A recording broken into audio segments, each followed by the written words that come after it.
Hey, what's up everybody? Welcome back to Spiggs Gaming, and today I'm going to be reacting to another Halo lore video. What happened to the Master Chief and Sergeant Johnson between Halo Combat Evolved and Halo 2? So that is very, not so much with the Master Chief, but like with Sergeant Johnson, what happened with him between those two games. Because on the legendary ending of the first game, we saw like he was right next to the Pillar of Autumn when it was going to explode, and he actually hugged an elite because it was like, hey, this is the end. And then suddenly he was just there. In the second game, nothing said. He only told the armory guy, who later gets killed in the first level, that it was classified. So, little weird. But let's get into it. Hey guys, welcome back. Did you ever wonder what happened to Master Chief between being stranded in space with Cortana and the elusive Dustin Echoes and him telling that to the Covenant? Well, today we are going to answer that question by diving into one of the first books your boy ever read, Halo First Strike. I haven't read that. So despite what Halo Combat Evolved makes you believe, Chief's situation at the end of the game isn't all sunshine and roses. Despite it looking like he'd escaped to safety on the longsword, he was still stranded and with limited oxygen, food and water that would last only a few hours. To cut it short, he was in a bit of a pickle. After conducting multiple area scans to no avail, Cortana finally picked up a signal from a Covenant cruiser on the other side of Basis, the moon of Threshold, which was the planet that Alpha Halo was located at. As the two moved closer to the cruiser, the rest of its fleet appeared complete with its flagship. And as they got closer, Cortana's low-level scanners picked up a signal from what appeared to be a set of cryotubes from the Pillar of Autumn. Chief put his helmet back on, resealed his armor so that it was fit for EVA, and had Cortana vent the atmosphere within the ship to provide it with enough propulsion to reach the tubes without powering it up so the Covenant fleet wouldn't be alerted by its presence.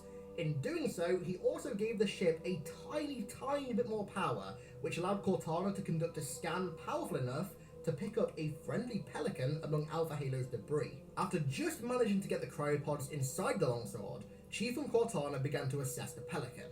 Now, from what they could tell by the scan, it seemed to have either crashed on a piece of the Halo's debris or had parked on it.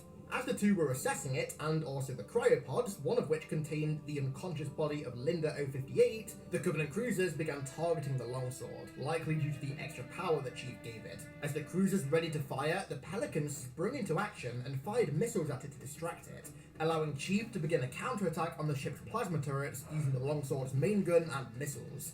Cortana then took control of the ship, flying it directly into the Halo's debris field for safety, while Chief conducted another scan before making contact with the Pelican. It turned out that on board was Naval Air Squadron Warrant Officer Sheila Pulaski, an ODST called Locklear, an ONI Lieutenant named Elias Haverson, and the one, the only, Sergeant Avery Johnson.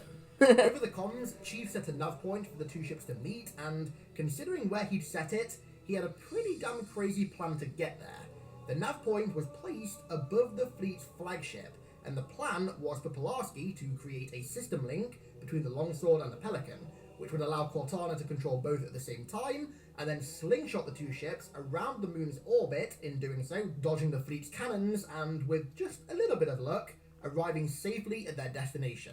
As the slingshot procedure begun, Chief opened the hatch that connected the two ships, and the first person that he saw shocked him, Sergeant Johnson. The last Chief saw of Johnson was the footage of him and his squad being overwhelmed by the flood from Private Jenkins' helmet cam. That's right. He never found any of the squad's bodies in the facility and never saw Johnson after that. He just assumed that Johnson had been infected by the flood like the rest of his platoon. But alas, he underestimated our friendly neighborhood Leatherneck. However, just to be sure, he had Cortana conduct a reading of his biomonitors, just to make sure that he wasn't infected, and lo and behold, somehow he was clean, to Chief's amazement. With that out of the way, the makeshift squad discussed their next plan of action. That's awesome. Long way from UNSC chartered space, and their only way back was with a slipspace drive, something they didn't have, but something the Covenant cruisers nearby did. This meant that the only way forward was to commandeer one of the Covey ships, which did seem like a mammoth task at the time, but considering Chief and Johnson were reunited, it really wasn't. The cruiser they ended up capturing was the Ascendant Justice, which they then used to return to Reach instead of Earth, as returning to Earth was way too risky given the possibility of the Covenant just tracking the Justice and therefore finding the coordinates for Earth. On Reach, they reunited with the remaining members of Blue Team and Halsey, who were hiding below Castle Base, and in the meantime, the Justice was linked with the UNSC Gettysburg to create a sort of hybrid frigate cruiser. With this new ship, the crew jumped through a portal above Reach to an asteroid belt that was previously controlled by rebels for repairs, but they were followed by the Covenant's forces still stationed at Reach. This meant that they had to escape once again, but this time they discovered something that would change the entire war. The Covenant repair station, Unyielding Hierophant, that was preparing one of the largest Covenant fleets ever encountered for the invasion of Earth. An invasion that would have almost certainly spelled the doom of humanity. The team's next plan of action was clear. The Unyielding Hierophant and the fleet it was servicing had discovered the coordinates of Earth, and thus it had to be destroyed. The present Spartans, Chief, Linda, Fred, Willow 43 and Grace 93 boarded the Hierophant and fought their way through the station until they reached the ship's generators. On the way, Grace was torn in half by a brute shot, and after sabotaging the generators and carrying out their escape, Chief activated her suit's self-destruction protocol, ensuring that Mjolnir technology wouldn't fall into enemy hands. It was during their escape that Linda would display her true skill with a sniper rifle.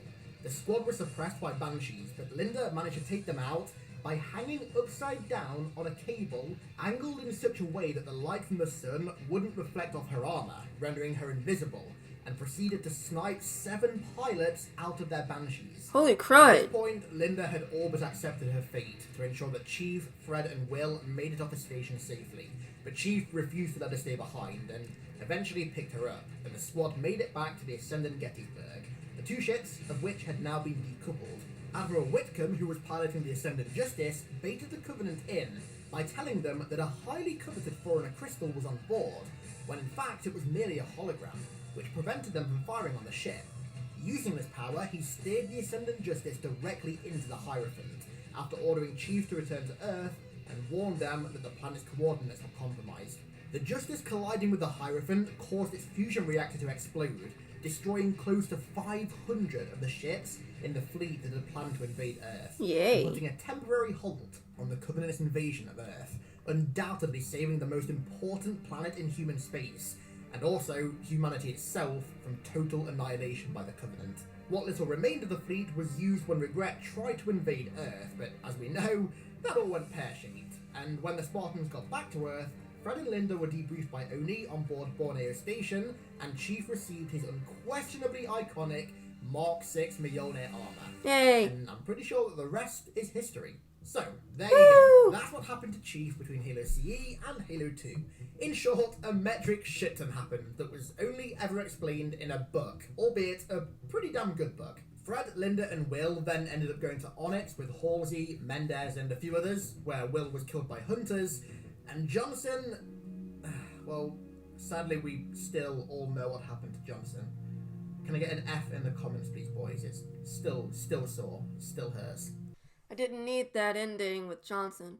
But yeah, I was like always so confused about like what happened with him, and with Chief and like how they got away and stuff like that. But like with Chief, like you kind of figured it was like, oh, it has to be something to do with the ship that he had and stuff like that. You know that he just managed to get away somehow. But Johnson, like you didn't know, and it didn't even dawn on me that Chief only saw him from the recording from the Marines thing. I don't know what it was called, but yeah, it didn't even dawn on me like that was the only time the Chief saw Johnson, was that the last time we saw him was in that recording when the flood attacked. So sad, and it didn't even dawn on me that like about Chief and Johnson. It was really cool, but I don't get how I don't get why it would be classified, as Johnson said to the armory guy in the first, like the prologue of the Halo 2. So it doesn't really make sense why, like I just said, it'd be classified, but you know. Whew, okay, so guys, that is it for today's video. If you guys enjoyed it, then be sure to smash the like button. comment down below about what you guys thought of this, and if you guys have read First Strike. I have not. I have the book. I have the book. I just haven't read it yet. And comment down below, especially on if you guys have any more reaction videos that you guys want me to do, video game related. Basically any video games. All of the main ones that are talked about all over online. I've played all of them. Make sure to subscribe if you haven't already and hit the bell icon to get notified whenever I post videos so you do not miss me playing any more video games or doing any more reactions. I will be continuing Middle-earth Shadow of War Monday, and hopefully we'll capture the fortress in the volcano region. I think it's Garagost or something like that. I don't know. I'm not good with names, especially those types of names. Anyway, I hope you guys enjoyed the video, and I will see you guys Monday. Bye, everybody.